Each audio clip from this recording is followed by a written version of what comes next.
how to work with triggers. So I've got a diagram for this video, and so here's a mask, here's a shadow. What are those things? Well, the shadow is the part of you that you suppress, neglect, deny, bury away into the subconscious mind, all the parts of you that were deemed wrong, unacceptable, bad, not okay in the household, in childhood. And so this is your shadow, all the parts of you you consider to be bad. Then you have the mask, which is the part of you that you use to get away from that shadow. For example, it could be that James is really attached to being seen as confident. And so this is his mask, because behind that mask is his uncertainty. He doesn't want to be seen as uncertain, unsure of himself. And so he always has to act with this kind of attitude of, oh, I know what I'm doing. I know exactly what I'm doing all the time. And of course, no one knows what they're doing all the time. So inevitably, a trigger is going to come along, and that's going to threaten this identity that he revolves around confidence.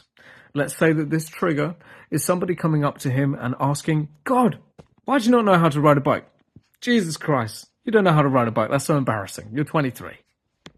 Then what he must do, if he is to go through this process, then he would ask himself, well, why does that trigger me, that somebody asked me that?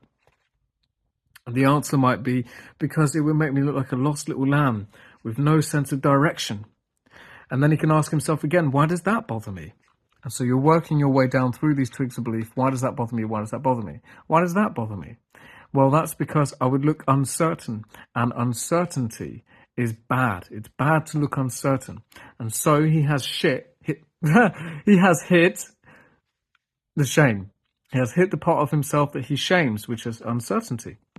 So basically what you're doing is you're taking a trigger and you're asking yourself, why does that trigger me? And then you say, oh, okay, because of this. Why does that bother me?